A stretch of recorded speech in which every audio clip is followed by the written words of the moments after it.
Welcome to Life on Fire with Brody and Deidre Haight. Living a life fully alive.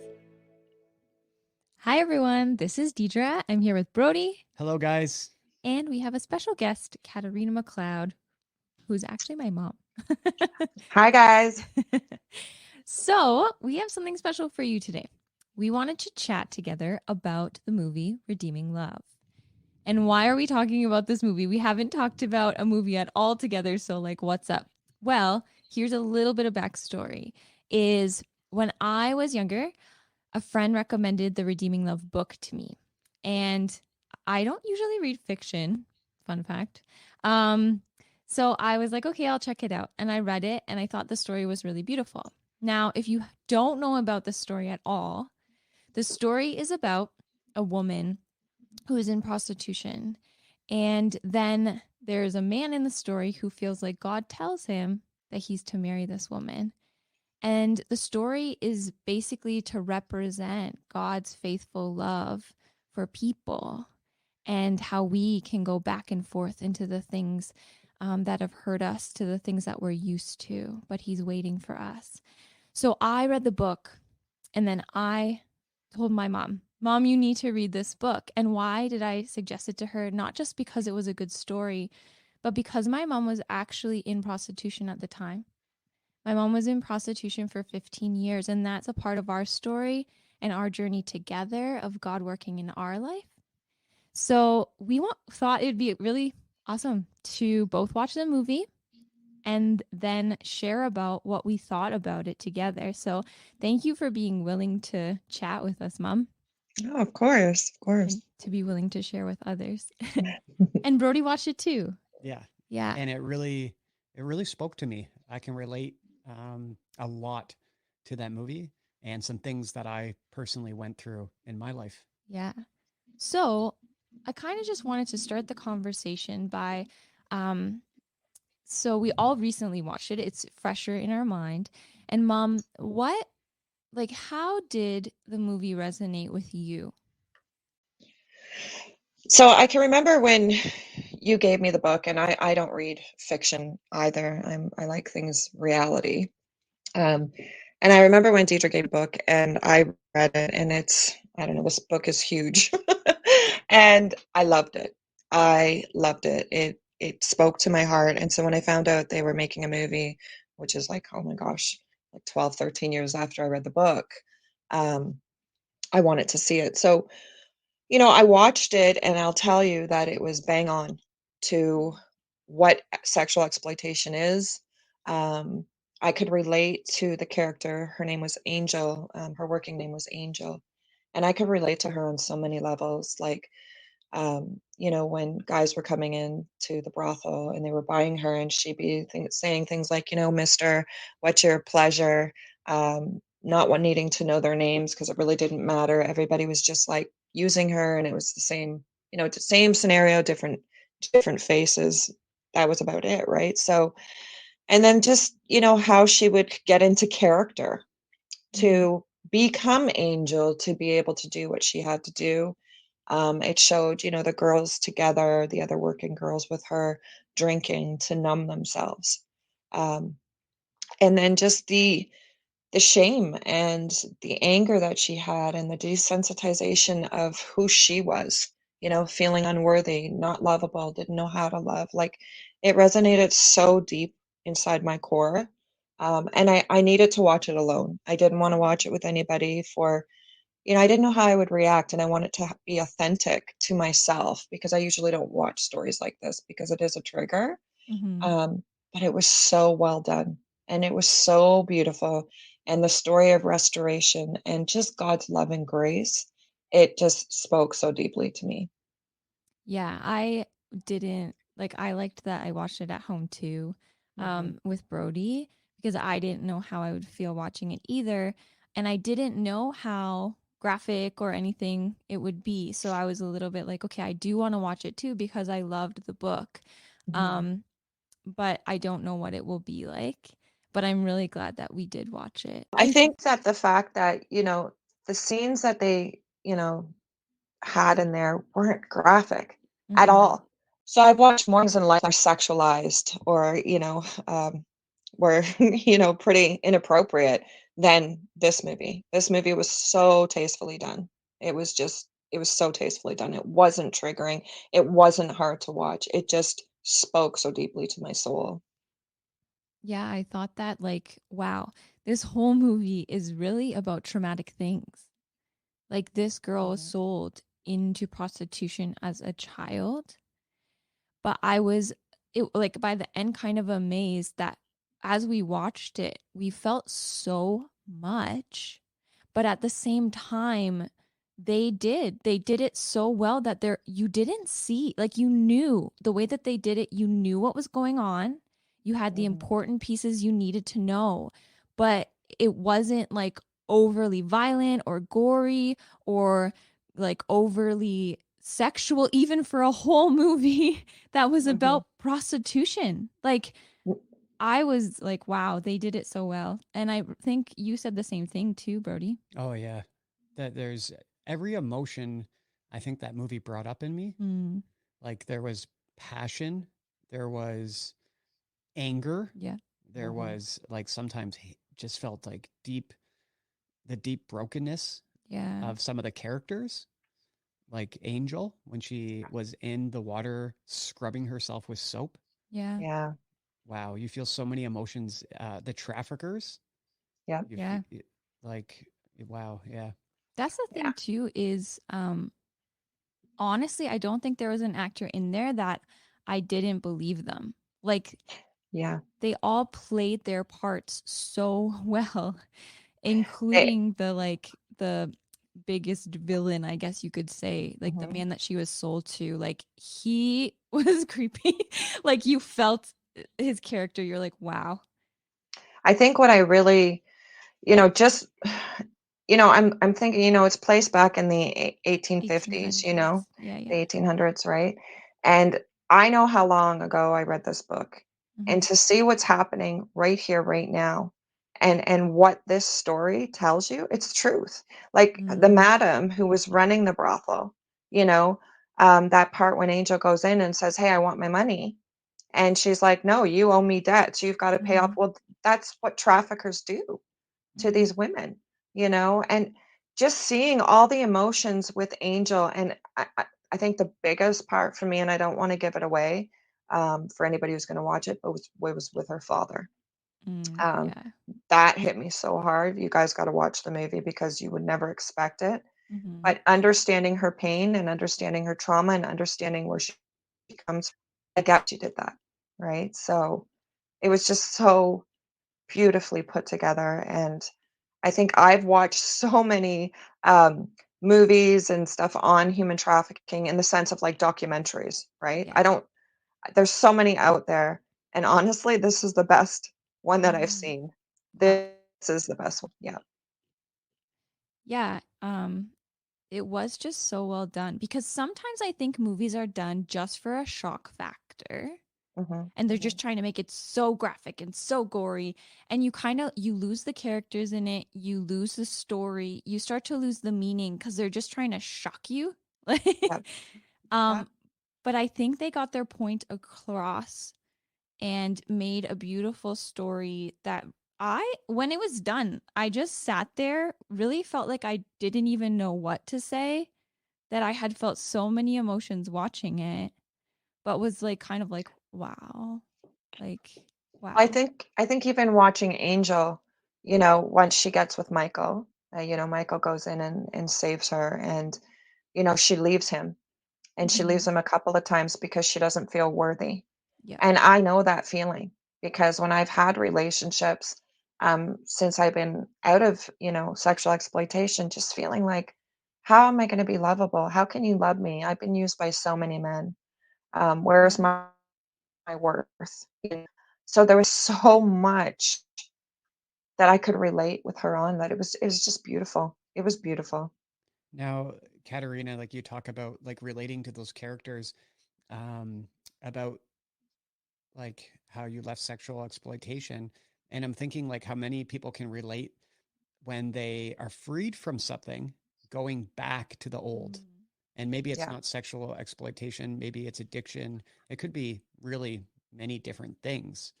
but I know almost everyone has went back to something that they don't want to go back to.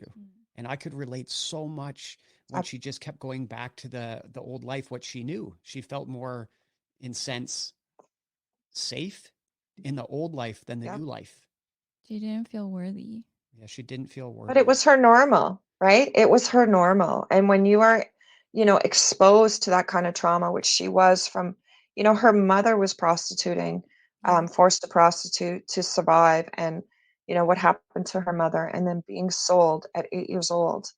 You know what I mean? Her whole life was wrapped up in sex, trauma, rape, all, like, it was all wrapped up, and that was normal for her.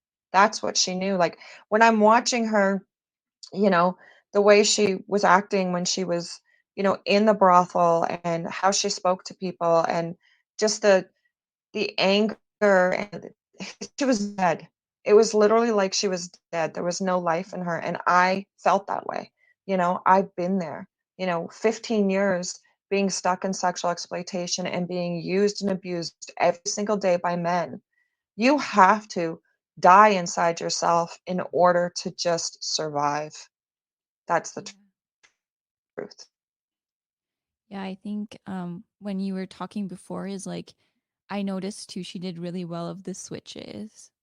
That when she Yeah. actually did leave for whatever time she left and was with Michael, the other character, you could see when she'd switched back into the angel character because she had to. Like that's what she's used to and that's what she has to be in that like role and to play that part, like for her to be able to do that. Um and even just seeing, like noticing when things would trigger her to feel unworthy or to feel not good enough and like try to, push him away. He's trying to love her, but try to push him away because she's like, no, you deserve something better than me. I think a lot of women who go through this too, you test people. You test people who, claim to care, claim to be genuine, especially a man. All men wanted from her was sex. So why didn't Michael, want to have sex? Because there was that one episode in there where, she would say, I owe you. She kept saying, I owe you, I owe you, I owe you. Because that's what she had learned in her life was that anything anybody gave you, you had to pay them back if they were emotionally, right? So not understanding, like, why is he not wanting that from me? Made no sense in her mind. So Yeah. she was testing him. She had to wait for him to prove himself to her. And I threw away in him, coming back and her coming back and all of that. Like, it's amazing. And then at the end, and I'm going to give it away because it was 3 years that they were separated. 3 years until they found each other again, Yeah. And I think that showed that steadfast love, that love of God. He waited for her for 3 years, you know? Yeah, I think that if you haven't watched the movie and you're going to watch it, if you go into it really knowing that that main male character is representing God's love for us, it's so much even more impactful. Like the scene that really stuck out to me with him and his love is like the free will, the you get the choice and my home is your home and I want you to be my wife. But if you choose not to, she left and he came to give her what she needed for her journey, to give her like an extra jacket because it will get cold, to give her water because she would need that. And he told her, okay, you can go that way back to what you're used to. But also if you want to, home's the other way and I'm there. And I just thought that was so beautiful. And that is like how I see God with us is you belong home with me and the door's open. But sometimes we go back to what we were saying, what is familiar. And Brody, he was talking about the scene where, and we're just giving away the movie basically, but I know. see it anyways. That's okay. Like you can't Yeah. help but like share those parts. But just the way they did it is when she did come back from a time and like she had gone back to prostitution, and the brothels, is she's like feeling so unclean and she's just saying she's unclean and she's trying to clean herself. And like that I was like, whoa, like I've had that moment in my life. Like for you who haven't heard our story, like my mom was in prostitution for 15 years. And in that time, I was sexually abused by one of her pimps. And I remember feeling exactly the same way of just trying to scrub it away in the shower, in the bath, and just feeling so unclean, like so dirty. So just those little moments that they highlighted these things that are just so real. And also like the acting has to be good to play those parts and not make it cheesy or just not, you know what I mean? Like, Yeah, there was no cheesiness. It was so yeah. believable and it was so raw and it was so real. Like even when you could see the switch when Angel, you know, who her name in the thing is Sarah, but Angel's her working name. But when you could see Sarah, now I'll call her Sarah because she's with Michael, um, when the first time that they were intimate together and it was real and you could see, you know, that connection and that love that she was finally experiencing for the first time in her whole existence. Yeah. You know, I could see it because I've been there. You know, I've been there where, you know, it came to that point when, you know, you're letting your guard down, you're letting that person in your heart and you're trusting them, you know, and it's not an act of work. Yeah. It's not an act of rape. It's coming from pure love, you know? Is vulnerable. Absolutely. So yeah, I think there are the two scenes in the movie where they are together as a couple after they're married. And I think those scenes are important because you like he's building trust with her and waiting for her, and to see her be able to be in that space that has been so much trauma and so much abuse, and she doesn't even know how to function half the time not in that space. Like that's an important part of seeing her heal and trust and develop. Like that's what I think. Yeah. Hello, if you are feeling encouraged or inspired, we want to invite you to become a monthly partner with us. The information is going to be in the description below. We just want to continue to love God and love people in whatever way we can. Enjoy listening. It's done very well. And I think, you know, I think even when you see Angel when she's first with Michael and all she's doing is sleeping, you know, that's what most girls when they escape sexual exploitation do. You're just so, your body, your soul, your mind, everything is so mentally exhausted, you know, and you just sleep.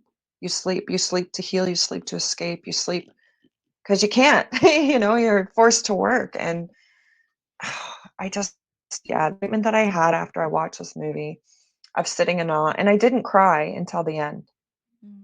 And I think it was just the realization of like, wow, you know, holy crap, like this girl went through so much. And I mean, everybody hears my story and they're like, wow, Kat, you know, it's horrific and you've been through so much. So I can relate to her on so many levels, like the abuse beforehand, you know, the abuse, you know, just feeling like you're nothing, you know, even the nanny saying to her, like, as she's, you know, when she's a little girl, all men will want you for sex. Men are no good. Men are no good. Do you know what I mean? Like, it's like, wow, you know? So, And what about the deception in the movie? Like when she was in the brothel working, she thought she could leave.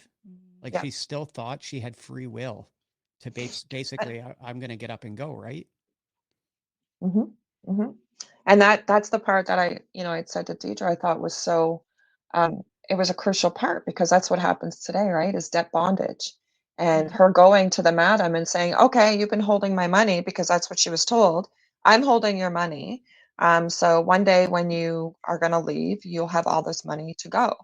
And she goes and she says to her, I want my money. And she just laughs at her, you know, and she's saying like, you have a debt and for you to live here, for this, for that, but it costs money. And then showing the extravagant life that the madam is living on her money compared to what Angel's living, right? And that's the reality of exploitation today. So it It's hit, slavery. it's absolute slavery. So, you know, again, I think that's what's an awe for me is how long ago that this story was written and that it's still so significant to what's happening today in our world, right? But I also think of like mine and your story, Mom, and your life. And it's not just a story. Like Right. in Brody's life too, is there are so many moments of redeeming and healing and growing that I've seen in our relationship, I've seen in mine and Brody's marriage, that it's a true story. It is possible. Yeah. Like Well, God redeemed your guys' relationship. oh, oh, Like incredible story of yeah. Like, love. I wish that people knew. Like, I wish there was some video of me out there of who I used to be, because I was a horrible person. I was mean. I was angry. I was violent. I was not this person you see right, most you hear right now. This person who helps other people and loves and has love for my children. I wasn't that person. So if people really knew me back then to right now, to who I've become, to the relationship that I have with you, Deidre, and my other children, I mean, it took work.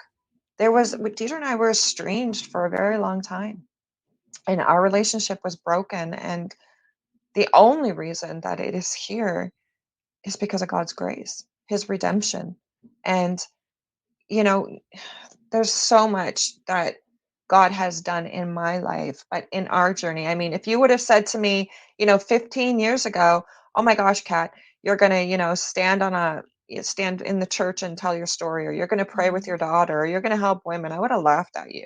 you know I would have been like, yeah, right. I would have thought I would have been dead. and So you like do see it. and like the redeeming love of like God using your guys' story now to impact so many people. Because when I first met Deidre, and we were serving actually. It's so funny when I talk about this, but it was actually at a strip club. Yeah. uh There was a church. church. It was a church in a strip club Yes, on a Sunday on a afternoon, Sunday not when it afternoon. was in business. It was really cool anyways. Yeah, where you guys would feed and serve people and love people where they're at, just like Mhm. Yeah. just like God.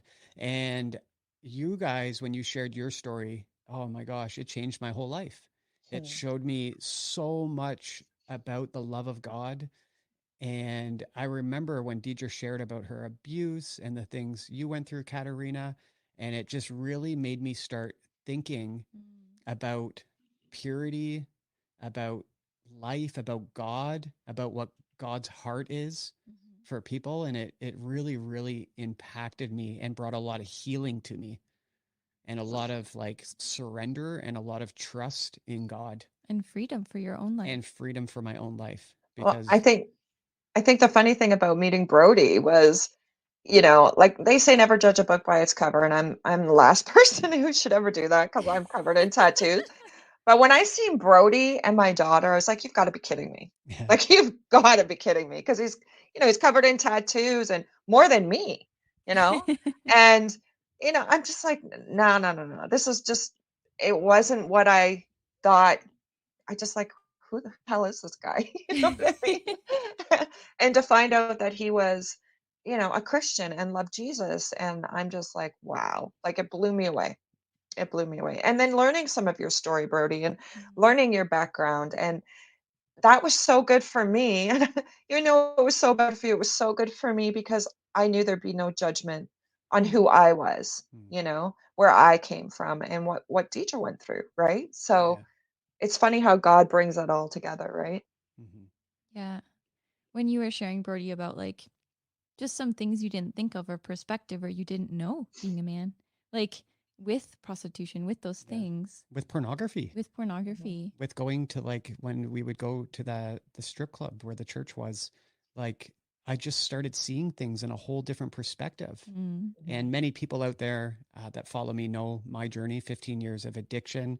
But I also was in male modeling. I also stripped before. I also sold my body before. I Mhm. also felt deep shame and Mhm. guilt and all of these different emotions being a man.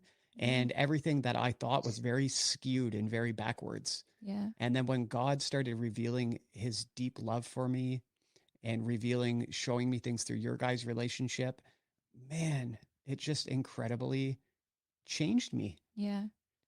It, And it sounds I like saw it it. sounds like you married your mother, Deidre. Yeah, we joke that they always say like you marry someone like your dad. I'm like, well, I seem to have Well, married someone like my mom. and you know what we all desire is this redeeming love, right? We Yeah. all like, so we think of pleasures, sexual and pleasures Mhm. of the world, whatever you want to call them, things we try to fill ourselves with to Mhm. Yep. feel complete. Everybody that's listening out there, if you're a believer in God, not a believer, whatever, everyone in this world is looking for that wholeness, that Mhm. love, Yeah. that completeness, and Yeah. to really be filled by God in an intimate relationship where you're known. Yeah. That That you that's what yeah. we long for. Yeah. Well, And I think our whole journey in life is looking for love, right? Like, yeah, Mhm. I know my whole journey of exploitation and abusive men and drugs was just wanting to be loved and accepted for who I was. Um, just to be loved and not betrayed anymore, right? So Yeah. I think about, I would fill that void through drugs, through sex, through materialistic things, and it never was filled. No matter what I did, there would be that, you know, instant gratification that would last for very, very brief, right? And then I'd Mhm. have to fill it again with something else. Yeah. But when I did accept Christ into my heart, that void was filled. Like it was just amazing. I, I can't explain because you guys have been there. You are Christ followers, but to have that filled up in the sense of like, I know where I belong and I know that I'm loved. And I was searching in the world for something that really didn't exist to the level Mhm. that I needed it, which was mm, God Yeah. the Father, right? So Yeah. it's redeeming. It's redeeming that's love. so good. I was thinking today, I'm like, why did I use so many substances and things? And like you see people that like I go out and we share the love of God when we go out in our communities, and you see people in such just bondage, and Hmm. it's like they just can't have one, they need to have 1,000 drinks, you need to have. And I was thinking, well, that's because they just desire to be that much more filled with God. Right. Mhm. We're searching. We're searching, right? Yeah. We don't know, but we're searching. And I think that's just so beautiful. And the point that I was trying to say before is like we're kind of missing some of it if we just think that one soulmate is gonna fill our life, you know? Like it like it's not true. Like Brody is an awesome husband and Mhm. God has healed him so much and we are growing together and it is good. But he can't fill my soul the way that God does. Right. Right. And if I go into the relationship without also letting God fill my soul Hmm. because we're trying to think that you will complete me and you're going to give me all my identity, and that can be codependency. Um but just remembering like yeah, watch the movie in the sense of really thinking about God's love for you. Um I think if you watch the movie and you come away not feeling redeeming love or saying, oh my gosh, how beautiful this story was, if you come away with a different perspective, then you need some redemption yourself. But um, I just like this movie was so real. I mean, you look at Michael, who was saying like, God, are you like, you must have a sense of humor when he first seen her. Like, are you kidding? This is who you want me to marry? Um, and then you see, he is of the flesh, Michael. He's still of the flesh because He's a human. there's a point that Angel's throwing herself at him, and he's like, no, and he goes and takes a shower in the lake. You know what I mean? Like they make it human. You know what Yeah. I mean? Like, but tastefully. And he depended on God. He trusted God, and he let God lead him in that relationship. Yeah. And I think that's something that a lot of us don't do. And I know there's just things that I struggled with, right? It's like, Mhm. here, God, take the wheel of my life, but we'll give it to him and we'll take it back. We'll give it to him and we'll take it back, right? Were you seeing the steadfast of Michael going, no, no, I'm going to listen to God. I'm going to wait Yeah. for God to redeem her. And that moment in the movie when she says, okay, God, and Oh yeah. you see I was the tearing change, up. like, oh, I got goosebumps right now. Yeah. That moment was just the most beautiful part of that movie. And, we've all had that moment with God, right? We've Yep. all had that aha moment where we've said, okay, God, It's here, I give myself to you. And when she did, you've seen how everything fell together for her. Wow. Yeah, that part of the movie made me think too of she tells the truth of what happened to her. Right. And she tells the truth of what is still happening. And what is happening in the movie is that I don't know what we call him, pimp, I don't know. He's the trafficker for The sure. trafficker, he is still trafficking children. Yeah. Like young years girls. and years later. Yeah. Okay, so she tells the audience that. And the audience gets outraged, which made me think a lot of the time, and I think that's why What You Do, Mom is so, so important, education. A lot of the time, people do not even know or realize what is happening in the sex industry. And like Brody said, when he heard our stories, when he went to one of your trainings, when he learned, it changed his perspective and he had freedom and started seeing things differently. So that part represented that to me, that the men that were there just assumed these adult women want to be there and to pleasure me and they enjoy this. But when she was like, I was sold into this as a young girl and there are still young girls. And even if it's not like somebody sold into it as a child, to realize they're not there for their enjoyment. No. They have to play the part. And this is a very, very, very dark industry.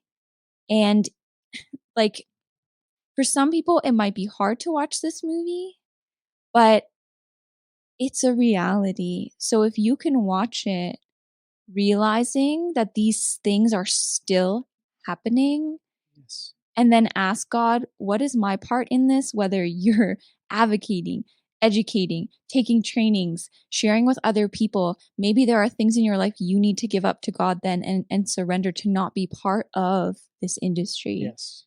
Like, yeah. It is such a true reality where like we go in the community, teams of us across Ontario, Canada, and it's everywhere in the community. We go to the different places where it's happening. We talk to people where it's happening. We hear their stories. Katarina teaches courses or seminars, trainings, and I've been on those trainings and heard testimonies from other girls that have shared their story and what happened to them. And wow, if you guys hear this story and you're like, hey, I would like to check out one of those trainings, I will post Katarina's website, Rising Angels, and I definitely recommend you just go into one of those trainings because it changed my heart. Yeah. I think one thing that I really want to add to it is, that a lot of times men think that it's two consenting adults and she's really choosing this and she really likes what she does and blah, blah, blah, and all of the above. And, there used to be a thing called John School, which I was part of, which was a diversion program for men who would be caught buying women. And instead of, having a criminal background or getting a criminal, charge, they would go to John School, pay $500 and have a whole day of education of what this really was. And it would be, police, crown attorneys, nurses speaking, and also a survivor. And when I was able to tell these guys what was really behind the scenes to what really happened to me, to why I was there, the switch in them was just, it was crazy. They finally were like, oh my God, because they do think, okay, this woman's stripping because she likes it.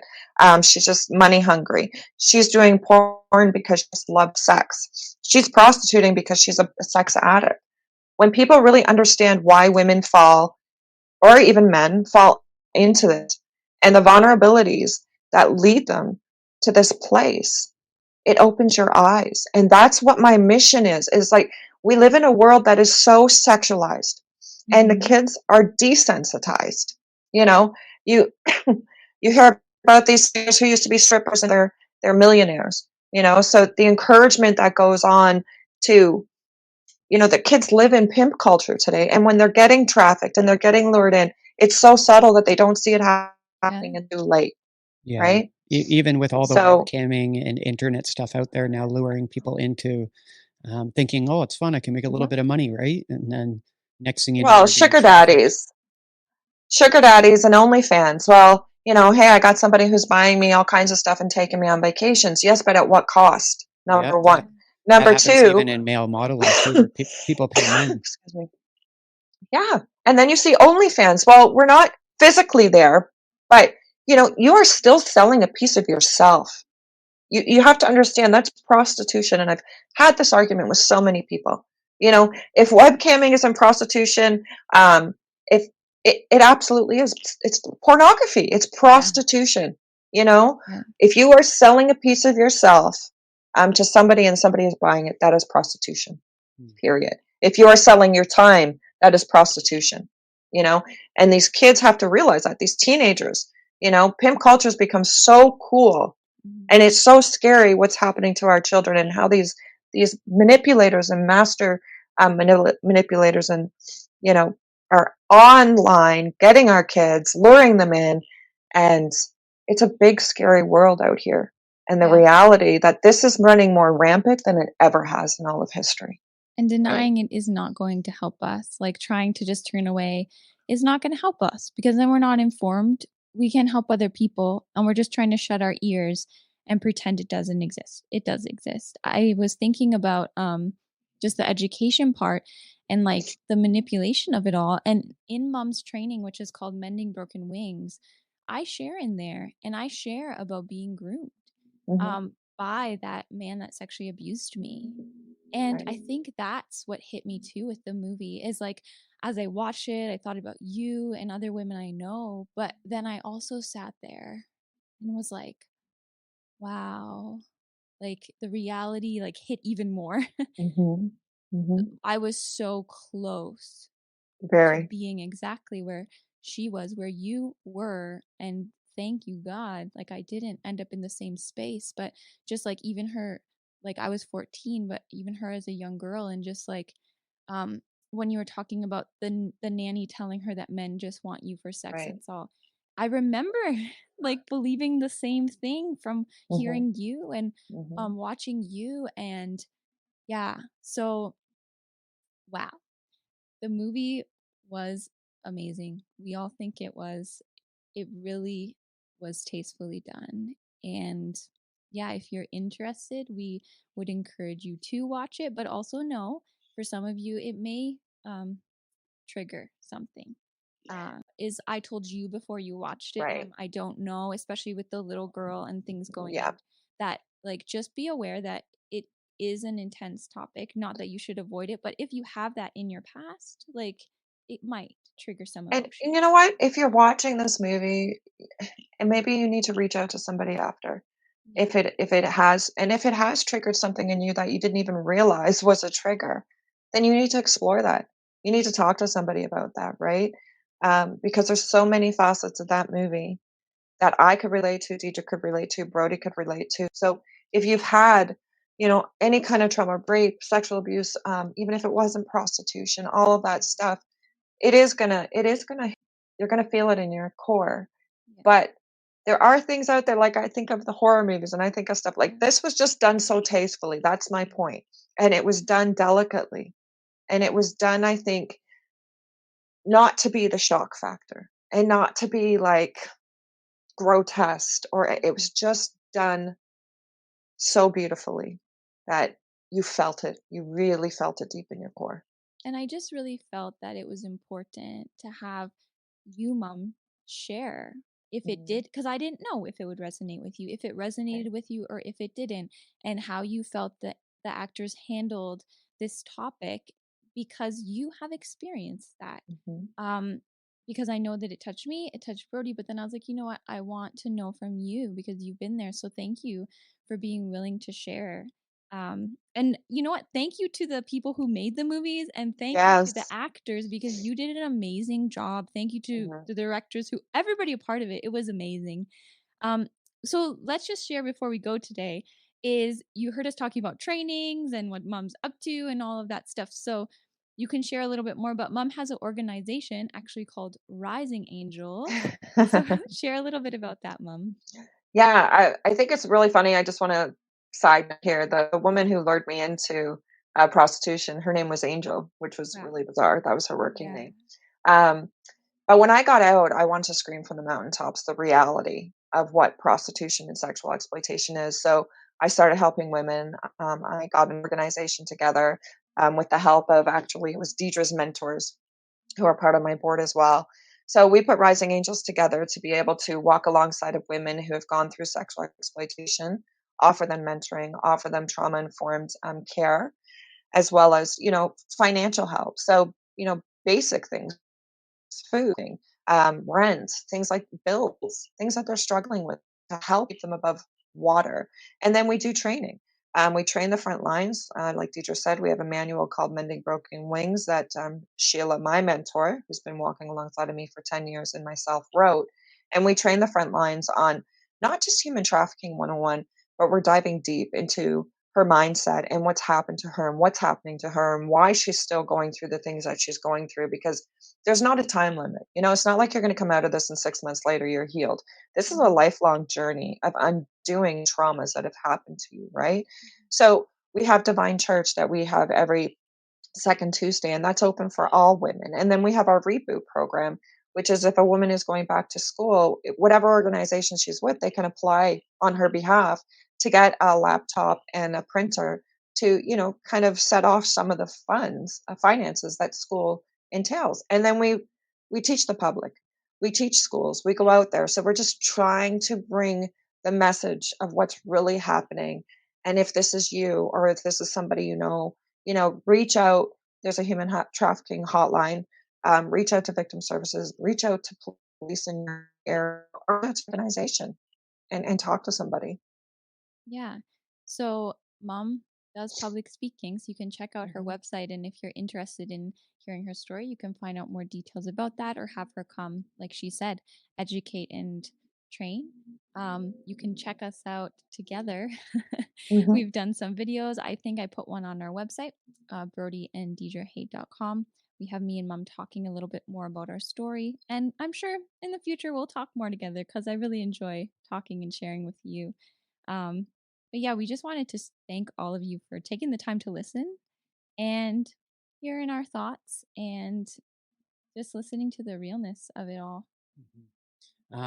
Maybe before we go, Deidre, you could lead our viewers in prayer. And I've been thinking about the scripture. It's my favorite scripture. It's always on my head.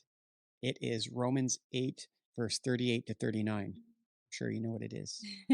It's the love of God, because that's what we desire, is God's love and relationship with God. I just want to read this verse. For I am sure that neither death, nor life, nor angels, nor rulers, nor things present, nor things to come, nor powers, nor height, nor depth, nor anything else in all of creation will be able to separate you guys, from the love of God, which is in Christ Jesus our Lord. Yeah, I love that verse. Nothing separates you from him. Nothing you've done. Nothing. No. And we all know that. We have experienced that together. So God, I thank you so much for this time. God, may you just continue to draw people's hearts to you, Father. God, I pray that you would just continue to help people to self-reflect and to